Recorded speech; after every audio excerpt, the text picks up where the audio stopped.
He deleted the messages. Every single one. But he forgot one thing. When you delete a conversation on an iPhone, the name doesn't vanish instantly. It lingers for a split second before the animation clears it. And for 3 seconds before he snatched the phone out of my hand, I saw it. Not a saved contact. No last name. Just a first name. With a red heart next to it. 10 years of marriage. 10 years of building a life. A mortgage. A routine so solid I could predict what he'd say before he said it. And somehow, I had never heard that name before. That's the exact moment I stopped asking myself if I was overthinking. That's when I stopped worrying about being the jealous wife. And started asking, who the hell is she? Now let me set this up for you. 5 minutes before that moment, I would have bet my entire existence on my husband's loyalty. Mark was the good guy. The steady one. The one who reminded other men to text their wives back. The one who posted anniversary tributes that made people comment, couple goals. We were the blueprint, or at least that's what I thought. So when I reached for his phone just to check the time because mine was charging across the room, and he flinched like I'd pulled a weapon on him, that wasn't normal. That wasn't, oops, you startled me.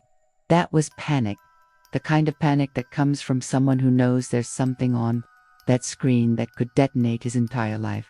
Who is that? I asked. My voice sounded then live. It belonged to someone else. He laughed. Actually laughed. Bae, you scared me, he said, clutching the phone to his chest like it was classified government intel.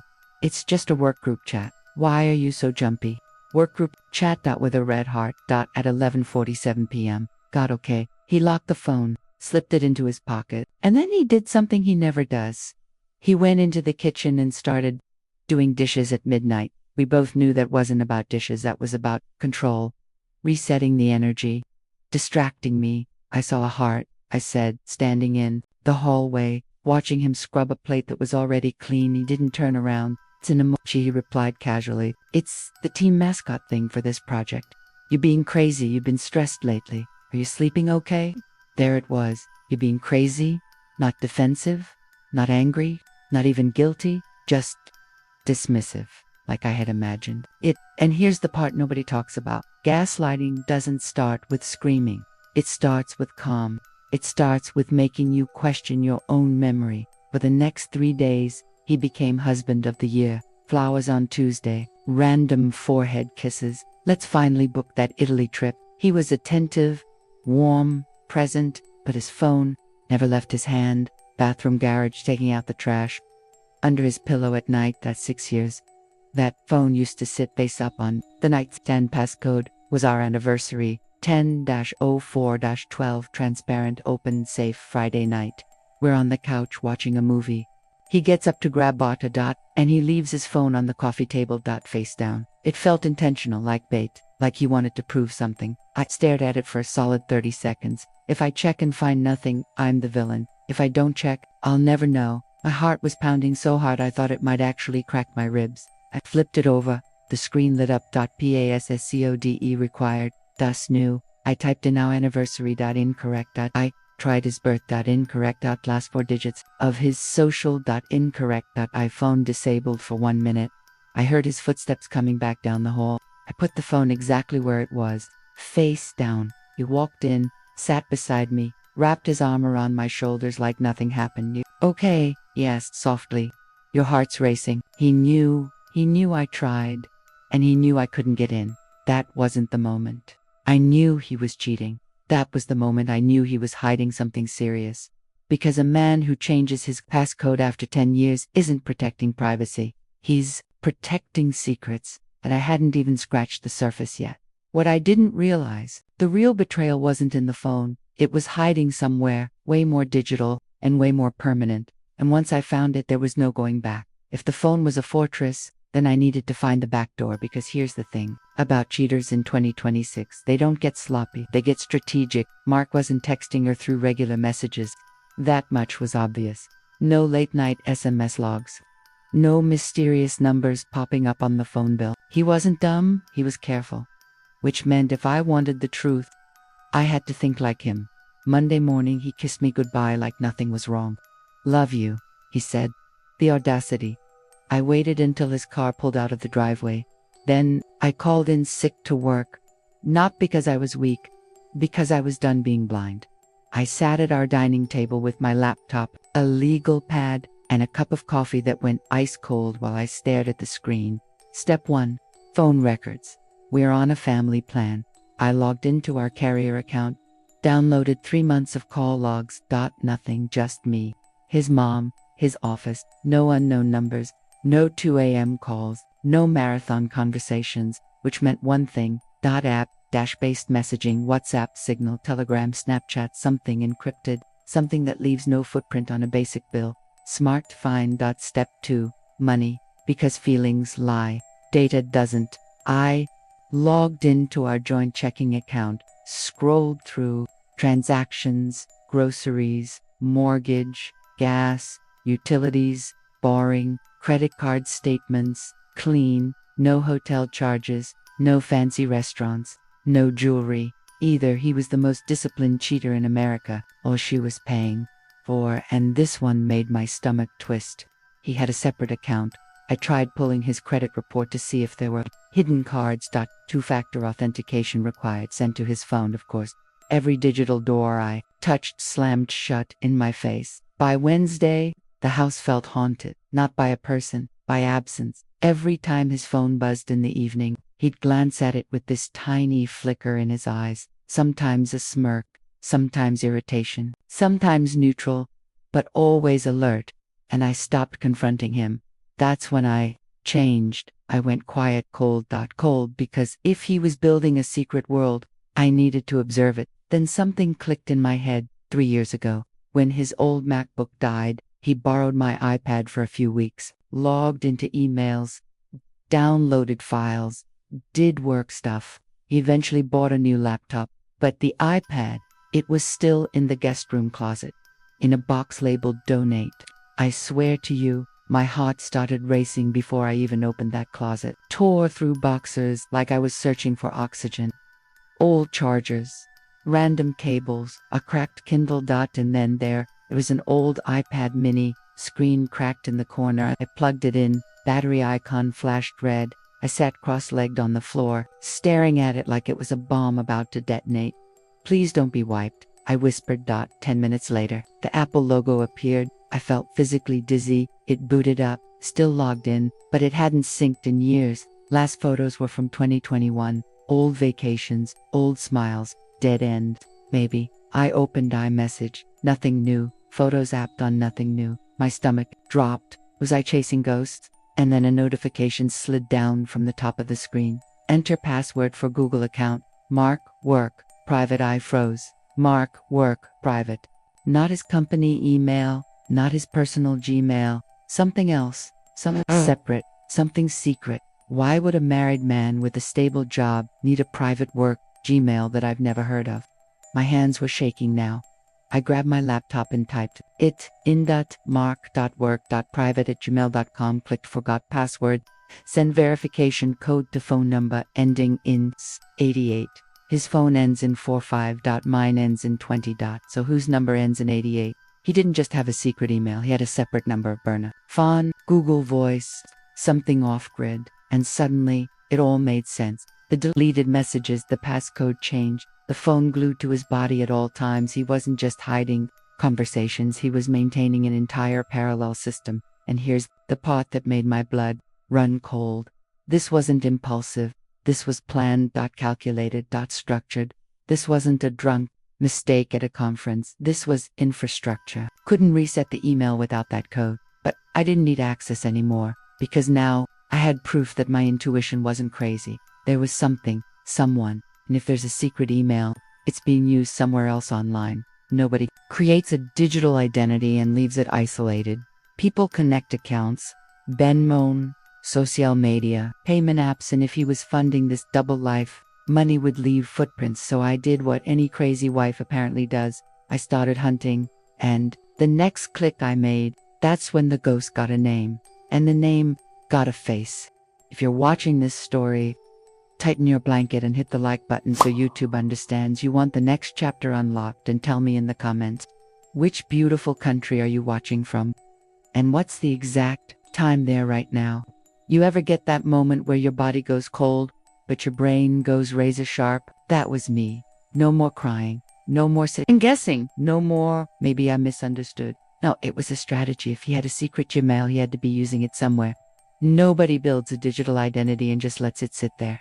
Emails connect to apps. Apps connect to money and money. Money always talks. So I started simple. Facebook search bar. Typed in the full email. Nothing. Instagram, nothing. LinkedIn, nothing. Okay, fine. You're cautious. Respect. Then I opened Venmo, because here's what people forget.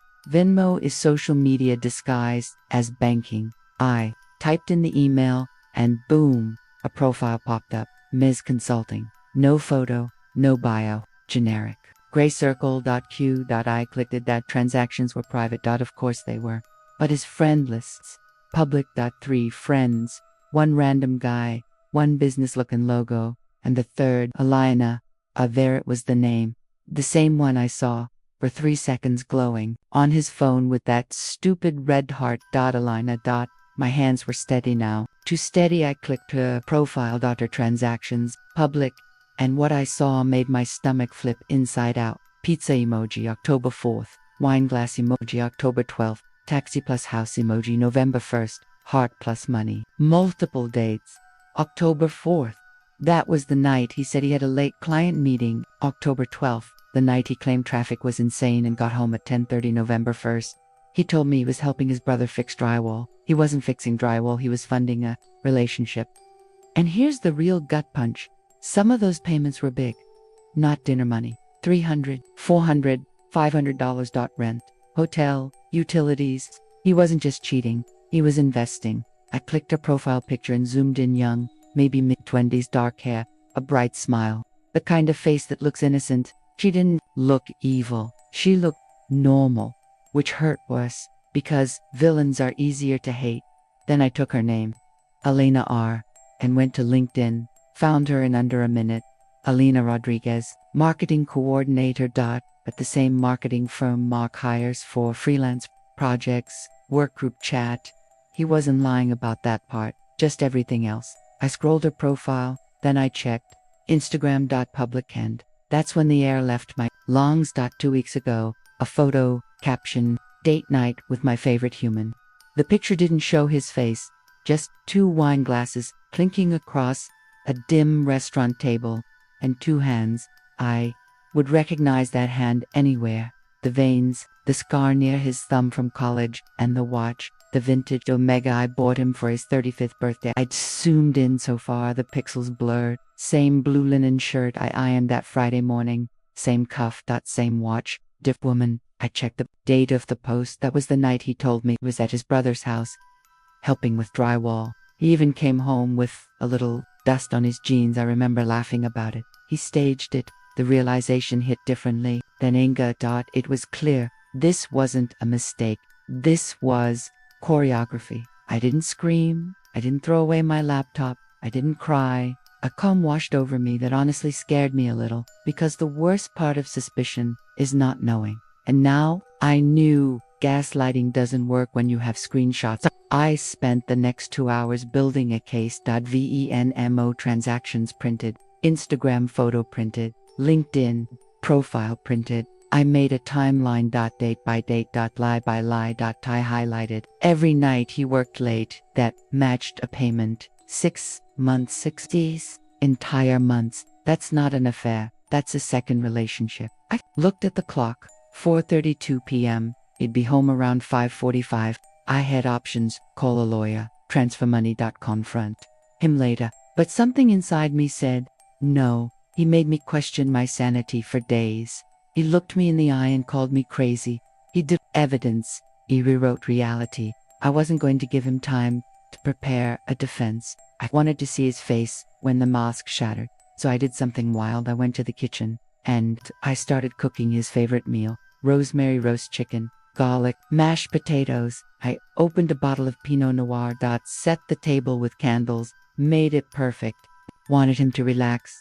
Comfortable. Certainly he had won. Because nothing hits harder than the fall, when you think you're safe. And when he walked through that door, he had no idea I already knew everything. What he didn't know, I wasn't just confronting him, I was ending him. And the way I did it Ooh, he never saw it coming. He walked in at 5:46 p.m., loosened tie, casual smile, the same familiar energy I used to trust. Candles on the table, roast chicken, Pinot Noir, perfect setup. Wow. What's the occasion? He asked. Nothing. I said, calm, I just wanted to do something nice. He leaned in for a kiss. I let him. That little act rattled him more than any accusation ever could. I know, I said softly. I know everything. His smile faltered. What do you mean? Sit, I said, gesturing to the table. Let's eat. He poured the wine, talking about traffic, work, nothing unusual. I watched, waited that, then I put my fork down. We should invite Alina to dinner sometime, I said lightly. The silence was a vacuum. His fork froze midair. Color drained from his face. Alina? He whispered. Alina Rodriguez? I said. Marketing coordinator. I love Pinot Noir. Your vintage Omega watch. I slid the printed Instagram photo across the table. 2 hands. One hers, one hit. Wine glasses, clinking. Date mark. He tried to speak. Sarah, it's not. Don't, I interrupted. Do not insult my intelligence again. Next, I laid out the Venmo history. Dates, emojis, amounts. Lies stacked like bricks in front of him. His breathing was shallow, panic in his eyes. Was it worth it? I asked quietly. He couldn't answer. The mask had shattered. I packed your bag, I said. By the door. Sarah, we can fix this, he pleaded. No, I said. You can. She's your responsibility now, and whatever chaos you created, that's yours. He froze. Then I walked out. 3 months later, Alina left him.